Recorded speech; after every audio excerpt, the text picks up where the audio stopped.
Antes de comenzar no olvides suscribirte, darle like y comentar. Puedes seguirme en mis redes sociales para apoyarme y proponerme nuevas historias.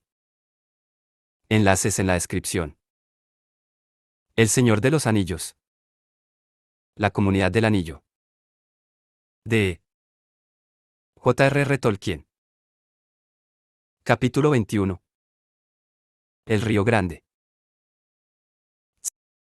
Sam despertó a Frodo. Frodo vio que estaba tendido, bien arropado, bajo unos árboles altos de corteza gris en un rincón tranquilo del bosque, en la margen occidental del Río Grande, el Anduin. Había dormido toda la noche, y el gris del alba asomaba apenas entre las ramas desnudas. Gimli estaba allí cerca, cuidando de un pequeño fuego. Partieron otra vez antes que aclarara del todo. No porque la mayoría de los viajeros tuviera prisa en llegar al sur, estaban contentos de poder esperar algunos días antes de tomar una decisión, la que sería inevitable cuando llegaran a Rauros y a la isla de Scarpa, y se dejaron llevar por las aguas del río, pues no tenían ningún deseo de correr hacia los peligros que les esperaban más allá, cualquiera fuese el curso que tomaran. Aragorn dejaba que se desplazaran según criterio de cada uno, ahorrando fuerzas para las fatigas que vendrían luego. Insistía, sin embargo, en la necesidad de iniciar la jornada temprano, todos los días, y de prolongarla hasta bien caída la tarde, pues le decía al corazón que el tiempo apretaba y no creía que el Señor Oscuro se hubiese quedado cruzado de brazos mientras ellos se retrasaban en Lórien. Ese día al menos no vieron ninguna señal del enemigo y tampoco al día siguiente. Pasaban las horas, grises y monótonas, y no ocurría nada. En el tercer día de viaje el paisaje fue cambiando poco a poco, ralearon los árboles y al fin desaparecieron del todo. Sobre la orilla oriental, a la izquierda, unas lomas alargadas subían aseándose, parecían resecas y quemadas, como si un fuego hubiese pasado sobre ellas y no hubiera dejado con vida ni una sola hoja verde. Era una región hostil donde no había ni siquiera un árbol quebrado o una piedra desnuda que aliviaran aquella desolación. Habían llegado a las tierras pardas, una región vasta y abandonada que se extiende entre el bosque negro del sur y las colinas de Emyn. Ni siquiera Aragorn sabía qué pestilencia, qué guerra o qué mala acción del enemigo había devastado de ese modo toda la región. Hacia el oeste y a la derecha el terreno era también sin árboles, pero llano y verde en muchos sitios con amplios prados de hierba. De este lado del río crecían florestas de juncos, tan altos que ocultaban todo el oeste, y los botes pasaban rozando aquellas márgenes oscilantes. Los plumajes sombríos y resecos se inclinaban y alzaban con un susurro blando y triste en el leve aire fresco. De cuando en cuando Frodo alcanzaba a ver brevemente entre los juncos unos terrenos ondulados y mucho más allá unas colinas envueltas en la luz del crepúsculo y sobre el horizonte una línea oscura, las estribaciones meridionales de las montañas nubladas. No habían encontrado hasta entonces ninguna criatura, excepto pájaros. Los pequeños volátiles silbaban y piaban entre los juncos, pero se los veía muy raramente. Una o dos veces oyeron el movimiento rápido y el sonido quejoso de unas alas de cisnes y alzando los ojos vieron una bandada que atravesaba el cielo. Cisnes, dijo Sam. Y muy grandes. Sí, dijo Aragorn, cisnes negros. Qué inmenso y desierto y lúgubre me parece todo este país, dijo Frodo. Siempre creí que yendo hacia el sur uno encontraba regiones cada vez más cálidas y alegres, hasta que ya no había invierno. Pero aún no hemos llegado bastante al sur, dijo Aragorn. Todavía es invierno y estamos lejos del mar. Aquí el mundo es frío y la primavera llega bruscamente, puede haber nieve todavía. Allá abajo en la bahía de Belfalas donde desemboca el Anduin, las tierras son más cálidas y alegres, quizás, o lo serían si no existiera el enemigo. Pero no creo que estemos a más de 60 leguas, me parece, al sur de la Cuaderna del Sur en tu comarca, a cientos de millas más allá. Ahora estás mirando hacia el sudoeste, por encima de las llanuras septentrionales de la Marca de los Jinetes, Rohan, el país de los señores de los caballos. No tardaremos en llegar a las bocas del Lim Claro que desciende de Fangorn para unirse al Río Grande. Esa es la frontera norte de Rohan y todo lo que se extiende entre el Lim Claro y las Montañas Blancas perteneció en otro tiempo a los Rohirrim. Es una tierra amable y rica, de pastos incomparables, pero en estos días nefastos la gente no habita. Junto al río ni cabalga a menudo hasta la orilla. El Anduin es ancho y sin embargo los orcos pueden disparar sus flechas por encima de la corriente, y se dice que en los últimos años se han atrevido a atravesar las aguas y atacar las manadas y establos de Rohan. Sam miraba a una y otra orilla, intranquilo. Antes los árboles habían parecido hostiles, como si ocultaran ojos secretos y peligros inminentes. Ahora deseaba que los árboles estuviesen todavía allí. Le parecía que la compañía estaba demasiado expuesta, navegando en botes abiertos entre tierras que no ofrecían ningún abrigo y en un río que era una frontera de guerra. En los 2 o 3 días siguientes, mientras avanzaban regularmente hacia el sur, esta impresión de inseguridad invadió a toda la compañía. Durante un día entero empuñaron las palas para apresurar la marcha. Las orillas desfilaron. El río pronto se ensanchó y se hizo más profundo. Unas largas playas pedregosas se extendieron al este y había bancos de arena en el agua, que demandaban atención. Las tierras pardas se elevaron en planicies desiertas, sobre las que soplaba un viento helado del este. En el otro lado los prados se habían convertido en terrenos quebrados de hierba seca, en una región de matas y zarzas. Frodo se estremeció recordando los prados y fuentes, el sol claro y las lluvias suaves del Olorie. En los botes no había mucha conversación y ninguna risa. Todos parecían ensimismados. El corazón de Legolas corría bajo las estrellas de una noche de verano en algún claro septentrional entre los bosques de hayas. Gimli tocaba oro mentalmente, preguntándose si ese metal servirla para guardar el regalo de la dama. Merry y Pippin en el bote del medio no se sentían tranquilos, pues Boromir no dejaba de murmurar entre dientes, a veces mordiéndose las uñas, como consumido por alguna duda o inquietud, a veces tomando una pala y tratando de poner la barca detrás de la de Aragorn. Pippin, que estaba sentado en la proa mirando hacia atrás, vio entonces una luz rara en los ojos de Boromir, que se inclinaba espiando a Frodo.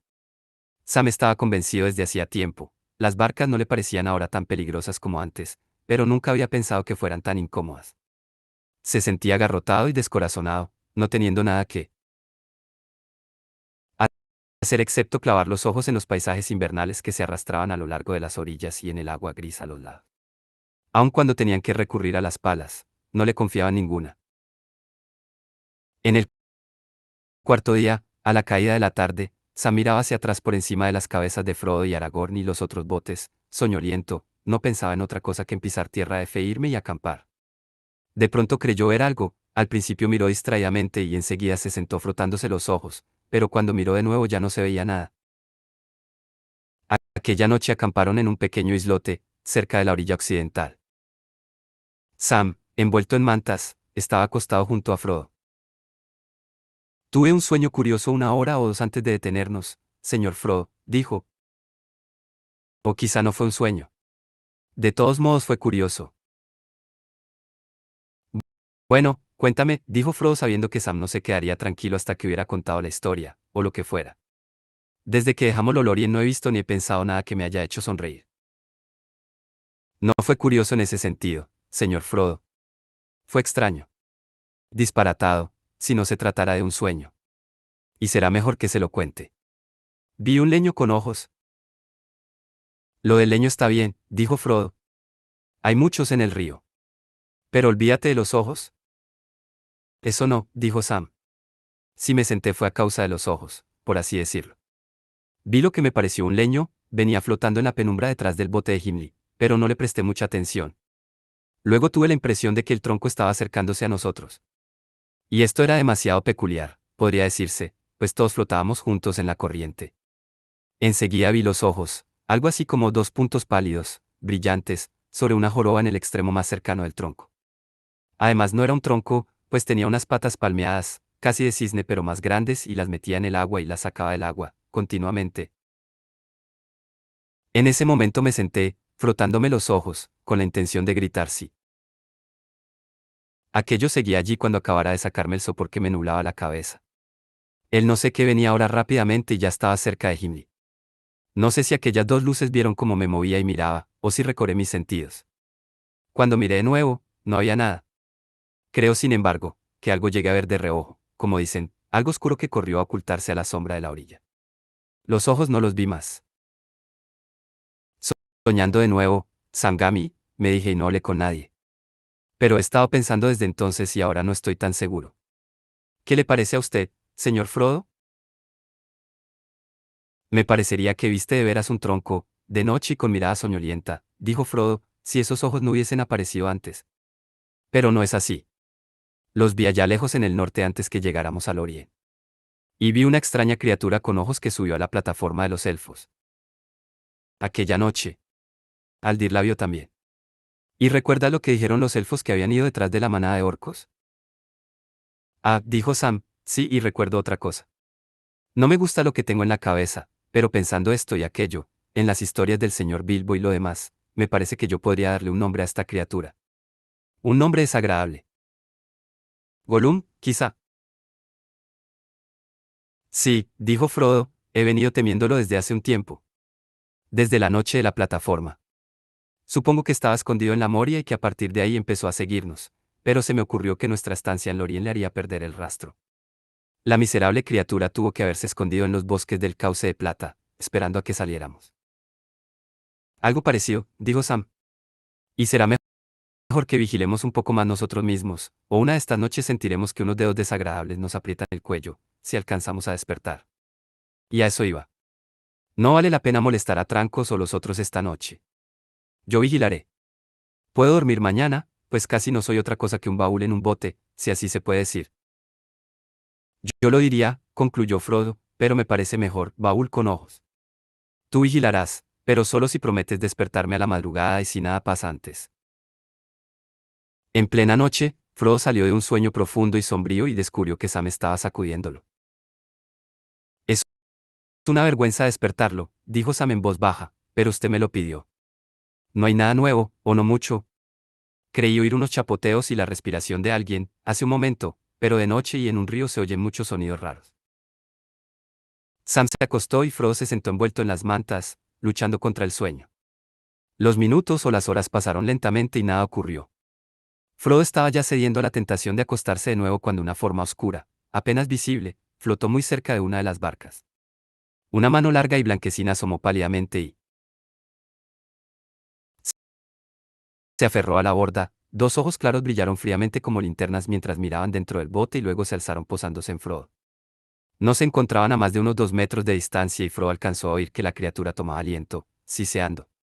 Se incorporó, sacando a Dardo de la vaina y se enfrentó a los ojos.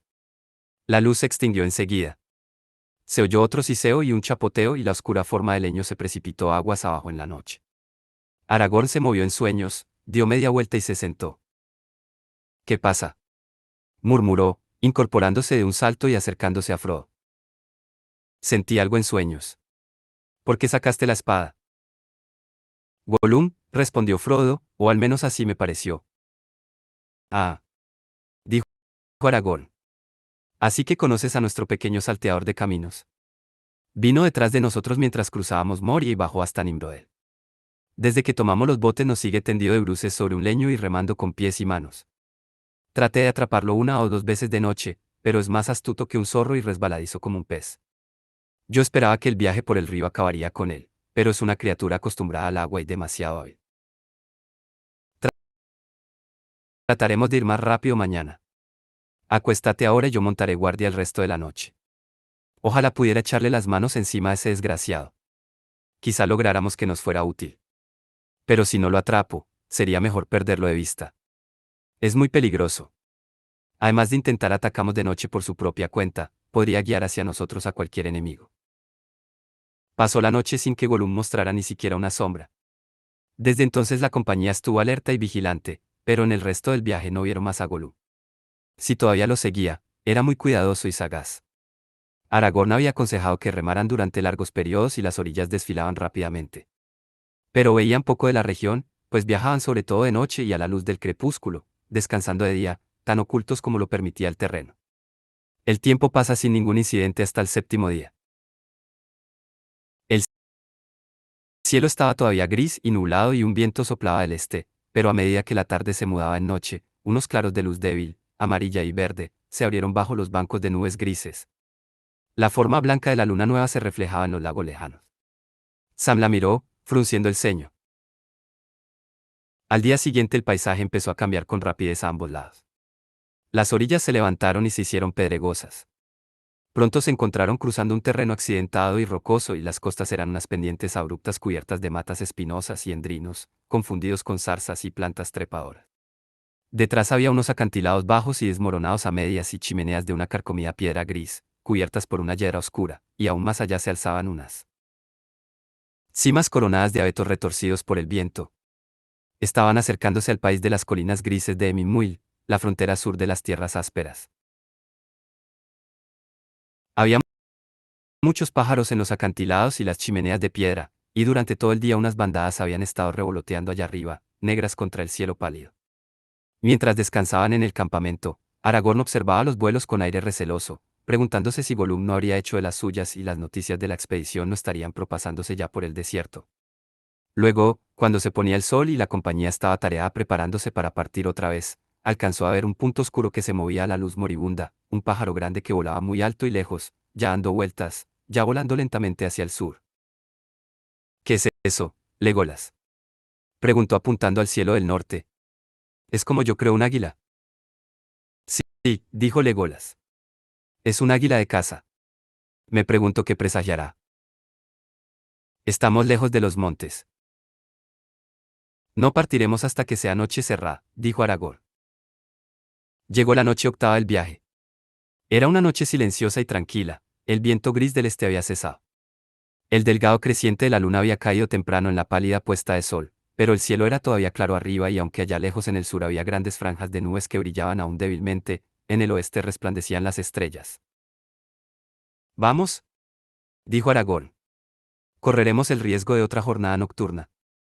Estamos llegando a unos tramos del río que no conozco bien, pues nunca he viajado aquí por el agua, no entre este sitio y los rápidos de Sargevir. Pero estos rápidos, si no me equivoco, están aún a muchas millas. Nos encontraremos con muchos peligros antes de llegar, rocas e islotes de piedra en la corriente. Abramos bien los ojos y no rememos demasiado rápido.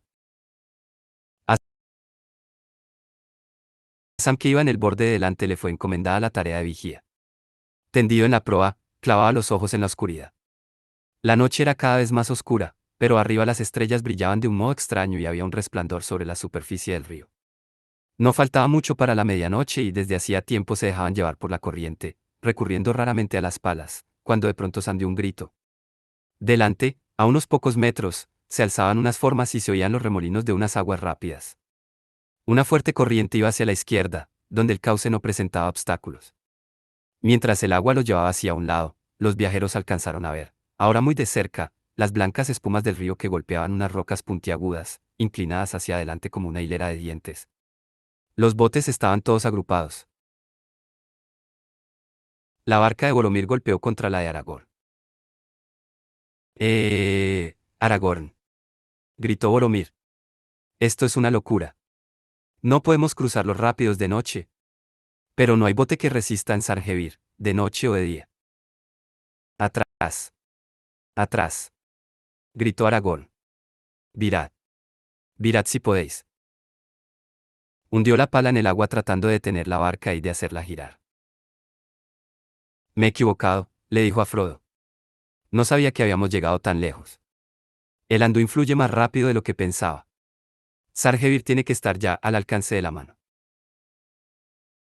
Luego de muchos esfuerzos lograron dominar los botes, haciéndolos girar en redondo, pero al principio el agua no los dejaba avanzar y cada vez estaban más cerca de la orilla del este, que ahora se levantaba negra y siniestra en la noche. Todos juntos, ¿rememos? Gritó Boromir. ¿Rememos? ¿O el agua nos arrastrará a los bajíos? Se oía aún la voz de Boromir cuando Frodo sintió que la quilla rozaba el fondo rocoso. En ese momento se oyó el ruido seco de unos arcos, algunas flechas pasaron por encima de ellos y otras cayeron en las barcas. Una alcanzó a Frodo entre los hombros, Frodo vaciló y cayó adelante, gritando y soltando la pala, pero la flecha rebotó en la malla escondida. Otra le atravesó la capucha a Aragorn y una tercera se clavó en la borda del segundo bote, cerca de la mano de Merry. Sam creyó ver unas figuras negras corriendo a lo largo de las playas pedregosas de la orilla oriental. Le pareció que estaban muy cerca. YRCH. Dijo Legolas, volviendo involuntariamente a su propia lengua. Orcos. Gritó Gimli. Obra de Gollum, ha puesto la cabeza, le dijo Sam a Frodo. Y qué buen lugar eligieron. El río parece decidido a ponernos directamente en manos de esas bestias. Todos se doblaron hacia adelante trabajando con las palas, hasta Sam dio una mano. Pensaban que en cualquier momento sentirían la mordedura de las flechas de penachos negros. Muchas les pasaban por encima, silbando, otras caían en el agua cercana, pero ninguna los alcanzó.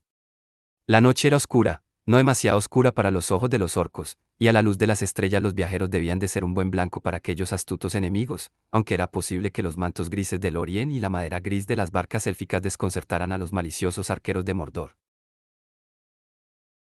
La compañía no soltaba las palas.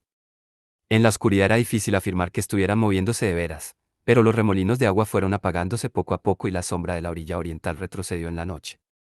Al fin, les pareció, habían llegado de nuevo al medio del río y habían alejado las embarcaciones de aquellas rocas afiladas. Dando entonces media vuelta, remaron esforzadamente hacia la orilla occidental y se detuvieron a tomar aliento a la sombra de unos arbustos que se inclinaban sobre el río. Legolas dejó la pala y tomó el arco que había traído del Orien. Luego saltó a tierra y subió unos pocos pasos por la orilla. Puso una flecha en el arco, estiró la cuerda y se volvió a mirar por encima del río en la oscuridad. Del otro lado venían unos gritos estridentes, pero no se veía nada. Frodo miró al elfo que se erguía allí arriba, observando la noche, buscando un blanco. Sobre la cabeza sombría había una corona de estrellas blancas que resplandecían vivamente en los charcos negros del cielo. Pero ahora, elevándose y navegando desde el sur, las grandes nubes avanzaron enviando unos adelantados oscuros a los campos de estrellas. Un temor repentino invadió a los viajeros.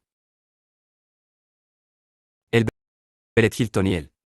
Suspiró Legolas mirando al cielo.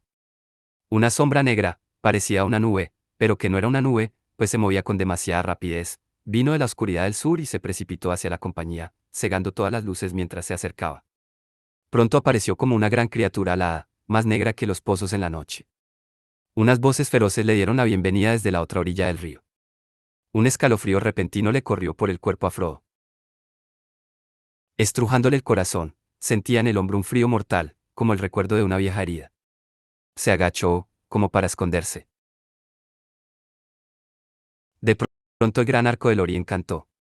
La flecha subió silbando, desde la cuerda élfica. Frodo alzó los ojos. Casi encima de él la forma alada retrocedió encogiéndose. Hubo un graznido ronco y la sombra cayó del aire, desvaneciéndose en la penumbra de la costa oriental. El cielo era claro otra vez. Lejos se oyó un tumulto de muchas voces, que maldecían y se quejaban en la oscuridad, y luego silencio. Ni flechas ni gritos llegaron otra vez del este aquella noche. Al cabo de un rato Aragorn vio las embarcaciones aguas arriba. Siguieron tanteando la orilla del lago un cierto trecho hasta que encontraron una bahía pequeña, poco profunda. Había unos árboles bajos cerca de la orilla y luego se elevaba una barranca rocosa y abrupta. La compañía decidió quedarse allí a esperar el alba, era inútil tratar de seguir viaje de noche. No acamparon y no encendieron un fuego, se quedaron en las barcas, amarradas juntas. Alabados sean el arco de Galadriel y la mano y el ojo de Legolas. Dijo Gimli mientras masticaba una oleada de lembas. Un buen tiro en la oscuridad, amigo mío. ¿Pero quién puede decir qué blanco fue ese? Yo no, dijo Gimli. Pero agradezco que la sombra no se haya acercado más. No me gusta nada. Me recordaba demasiado a la sombra de Moria, la sombra del Balrog, concluyó en un suave susurro. No era un Balrog, dijo Frodo, todavía temblando de frío. Era algo más helado. Creo que era. Frodo se detuvo y no siguió hablando. ¿Qué crees? Preguntó Boromir con interés, inclinándose fuera de su barca, como tratando de verle la cara a Frodo. Creo. No, no lo diré, respondió Frodo. De cualquier manera, esa caída aterrorizó a nuestros enemigos. Así parece, dijo Aragorn. Sin embargo, no sabemos dónde están, ni cuántos son, ni qué harán mañana. Esta noche nadie dormirá. La oscuridad nos protege. Pero ¿qué nos mostrará el día? Tened las armas al alcance de la mano. Sam estaba sentado golpeteando con las puntas de los dedos la vaina de la espada, como si estuviese sacando cuentas. Es muy raro, murmuró. La luna es la misma que en la comarca y en las tierras ásperas, o tendría que serlo. Pero ha cambiado de curso, o estoy contando mal. Recuerde, señor Frodo, la luna decrecía cuando descansamos aquella noche en la plataforma del árbol, una semana después del plenilunio, me pareció. Anoche se cumplía una semana de viaje y aquí que se aparece una luna nueva, tan delgada como una herradura de uña, como si no hubiésemos pasado un tiempo en el país de los elfos. Bien, recuerdo que estuvimos allí 3 noches al menos y creo recordar muchas otras, pero juraría que no pasó un mes. Uno casi podría pensar que allá el tiempo no cuenta. Y quizás así era, dijo Frodo. Es posible que en ese país hayamos estado en un tiempo que era ya el pasado en otros sitios. Solo cuando el cauce de plata nos llevó al Anduin, me parece, volvimos al tiempo que fluye por las tierras de los mortales hacia las grandes aguas. Y no recuerdo ninguna luna, nueva o vieja, en Caras Galaón, solo las estrellas de noche y el sol de día. Legolas se movió en su barca. No, el tiempo nunca se detiene del todo, dijo, pero los cambios y el crecimiento no son siempre iguales para todas las cosas y en todos los sitios. Para los elfos el mundo se mueve y es a la vez muy rápido y muy lento. Rápido, porque los elfos mismos cambian poco y todo lo demás parece fugaz, lo sienten como una pena. Lento, porque no cuentan los años que pasan, no en relación con ellos mismos. Las estaciones del año no son más que ondas que se repiten una y otra vez a lo largo de la corriente. Sin embargo, todo lo que hay bajo el sol ha de terminar un día.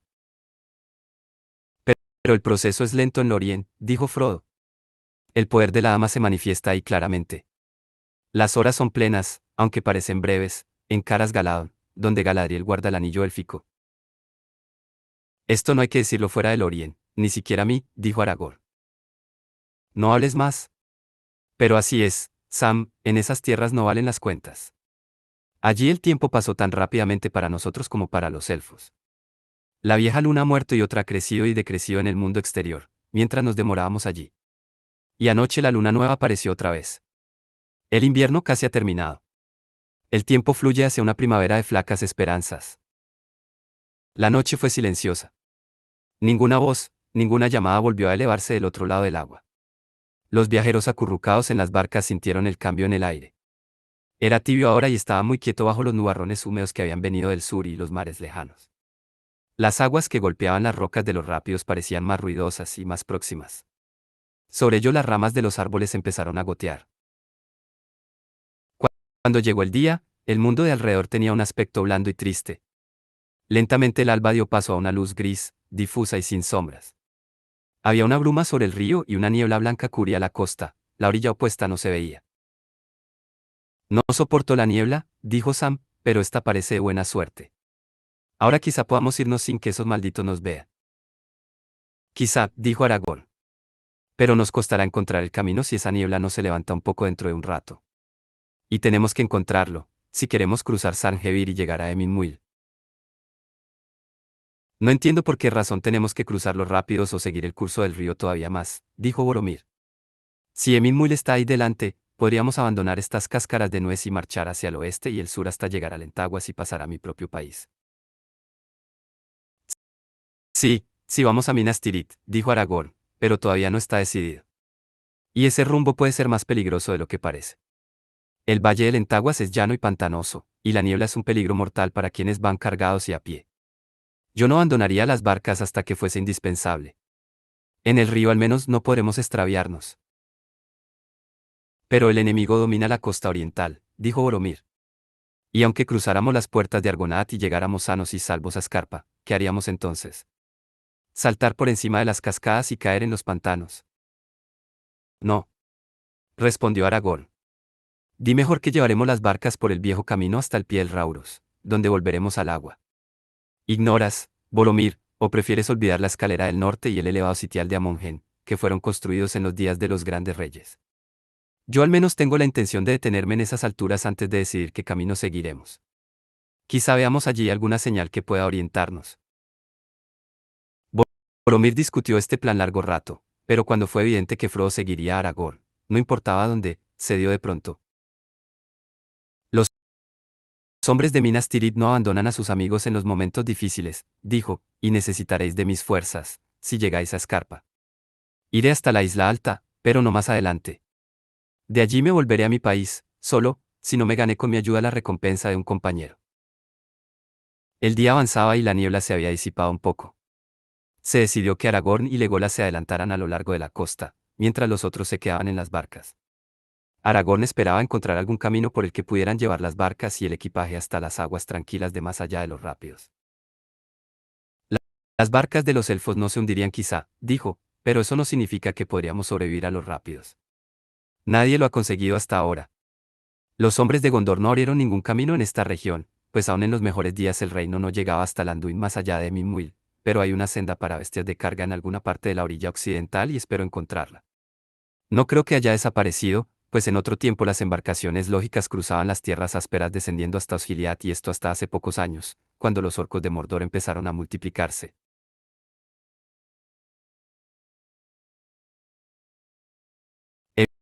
He visto pocas veces a lo largo de mi vida que una barca viniera del norte, y los orcos dominan la orilla oriental, dijo Boromir. Si seguimos adelante, el peligro crecerá con cada milla y aún falta encontrar un camino. El peligro acecha en todos los caminos que van al sur, respondió Aragorn. Esperadnos un día.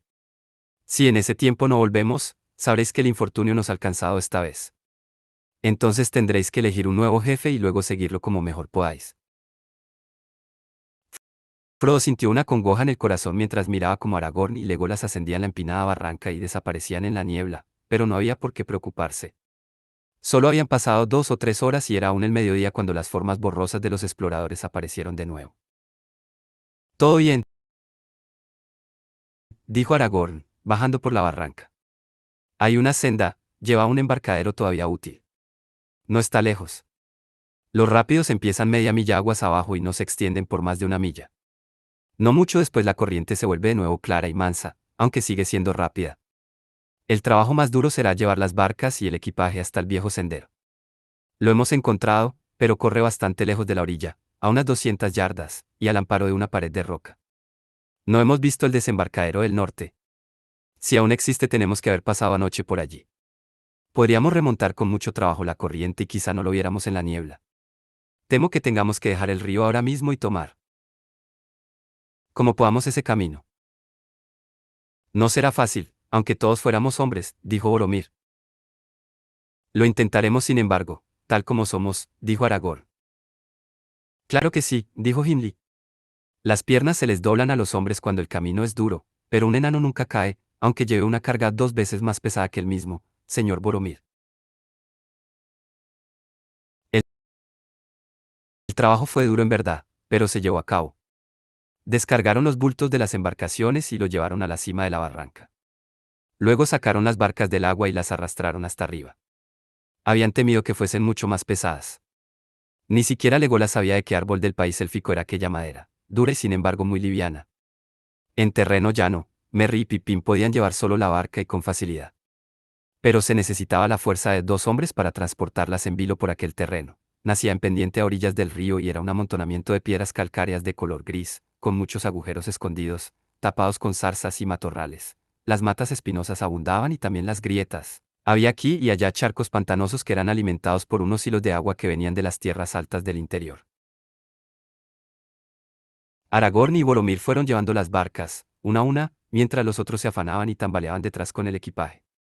Al fin todo fue mudado y depositado en el sendero. Luego, sin encontrar otros obstáculos que las plantas rampantes y las numerosas piedras caídas, marcharon todos juntos. La niebla colgaba todavía en velo sobre la casi desmoronada pared de roca, a la izquierda la bruma ocultaba el río, podían oír cómo se precipitaban espumas contra las salientes afiladas y los dientes de piedra de Sangevir, pero no lo veían. Hicieron 2 veces el viaje antes que todo estuviera a salvo en el embarcadero del sur. Allí la senda se acercaba a la orilla, descendiendo poco a poco hasta el borde apenas elevado de una pequeña laguna. La cuenca no parecía ser obra de alguna mano sino de los remolinos del agua que descendía de Sangevir, golpeando una roca baja que se adentraba en el río.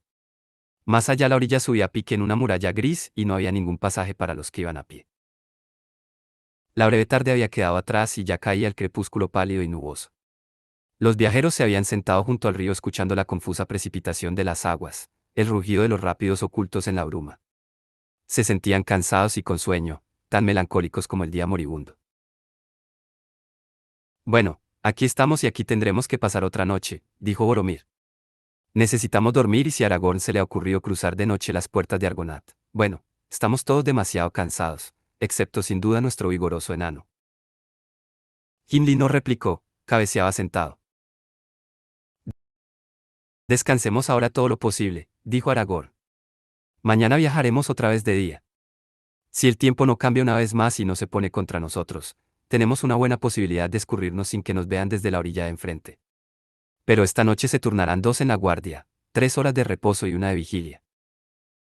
No hubo esa noche nada peor que una corta llovizna, 1 hora antes del alba. Llegó el día y se pusieron en camino. La niebla estaba desvaneciéndose. Se mantenían lo más cerca posible de la orilla occidental y se podían ver las formas oscuras de las barrancas, más altas cada vez, muros sombríos que hundían los pies en las aguas apresuradas. A media mañana las nubes descendieron y empezó a llover copiosamente. Extendieron las cubiertas de pieles sobre las barcas, para que no entrara el agua, y continuaron dejándose llevar río abajo. Las cortinas grises de la lluvia no les permitían ver lo que había delante o alrededor. La lluvia, sin embargo, no duró mucho. El cielo fue aclarándose lentamente y luego las nubes se abrieron, y arrastrando unos flecos desaliñados se alejaron hacia el norte. Las nieblas y brumas habían desaparecido. Delante de los viajeros se extendía una amplia hondonada, de grandes paredes rocosas, de donde colgaban unos pocos arbustos retorcidos, aferrados a las salientes y las grietas. El cauce se hizo más estrecho y el río más rápido. Las aguas corrían con las barcas y parecía difícil que pudieran detenerse o cambiar el rumbo, cualquiera fuese el obstáculo que se les presentara delante. Sobre ellos el cielo era un prado azul, alrededor se extendía el río oscurecido, y delante, negras, las colinas de los Semín al sol, y en ellas no se veía ninguna abertura.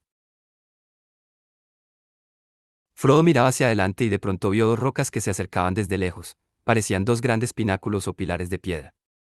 Altas, verticales, amenazadoras, se erguían a ambos lados del río.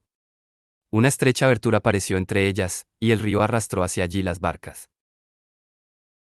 Mirad los Argonat, los pilares de los reyes, gritó Aragorn. Los cruzaremos pronto. Mantened las barcas en fila y tan apartadas como sea posible. Siempre por el medio de la corriente. Frodo, arrastrado por las aguas, sintió que las 2 torres se adelantaban a recibirlo.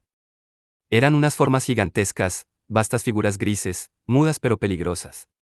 Enseguida vio que los pilares eran en verdad unas tallas enormes, que el arte y los antiguos poderes habían trabajado en ellos y que a pesar de los soles y las lluvias de años olvidados todavía seguían siendo unas poderosas imágenes. Sobre unos grandes pedestales apoyados en el fondo de las aguas se levantaban 2 grandes reyes de piedra, los ojos velados bajo unas cejas hendidas aún miraban ceñudamente al norte. Los 2 adelantaban la mano izquierda, mostrando la palma en un ademán de advertencia, en la mano derecha tenían una hacha y sobre la cabeza llevaban un casco y una corona desmoronados. Aún daban impresión de poder y majestad, guardianes silenciosos de un reino desaparecido hacía tiempo.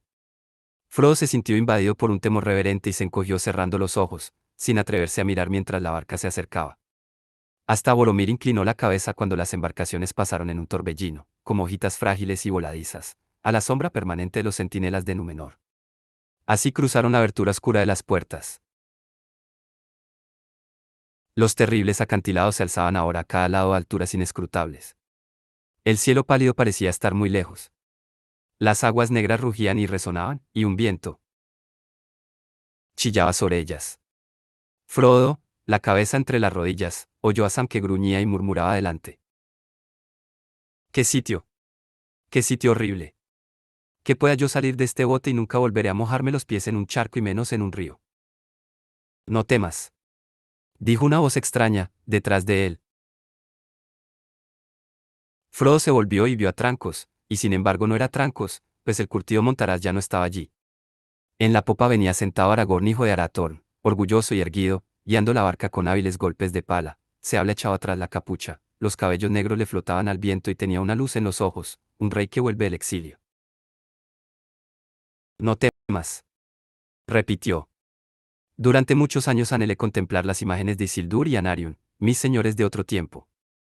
A la sombra de estos señores, Elessar, piedra elfo, hijo de Arathorn de la casa de Valandil hijo de Isildur, heredero de Elendil, no tiene nada que temer. Enseguida la luz se le apagó en los ojos y Aragorn dijo como hablándose a sí mismo. Ah, si ahora Gandalf estuviera aquí. Qué nostalgia tengo de Minas Ithil y las murallas de mi ciudad. ¿A dónde iré ahora? El paso era largo y oscuro y había allí un ruido de viento, de aguas tormentosas y de ecos que resonaban en las paredes de piedra. Describió una curva hacia el oeste, de modo que al principio todo era oscuro delante, pero Frodo vio luego una alta brecha luminosa, que crecía con rapidez. De pronto las barcas salieron precipitadas a una luz vasta y clara. El sol, que ya había dejado muy atrás el mediodía, brillaba en un cielo ventoso. Las aguas se extendían ahora en un largo lago oval, el pálido Nenjitoel, rodeado de colinas grises y abruptas. Las faldas estaban cubiertas de árboles, pero las cimas desnudas brillaban fríamente a la luz del sol. En el extremo sur había 3 picos. El del medio se inclinaba un poco hacia adelante, apartándose de los otros, una isla en medio del agua, entre los brazos pálidos y centelleantes del río. De lejos venía un rugido profundo, como un trueno distante. «Mira el Tolbrandir», dijo Aragorn señalando el pico alto del sur. A la izquierda se alza la Monlab y a la derecha la Mongen, las colinas del oído y de la vista. En los días de los grandes reyes había sitiaces ahí arriba y una guardia permanente. Pero se dice que ningún pie de hombre o de bestia ha hollado alguna vez el Tolbrandir. Antes que caigan las sombras de la noche ya estaremos allí.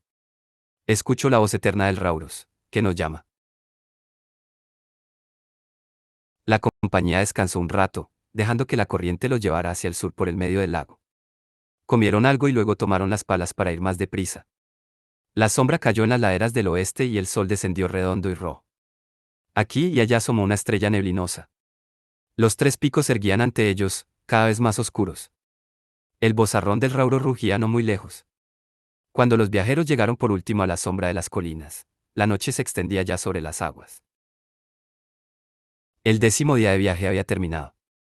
Las tierras ásperas quedaban atrás. No podían continuar sin decidir entre el camino del este y el camino del oeste. La última etapa de la búsqueda estaba ante ellos,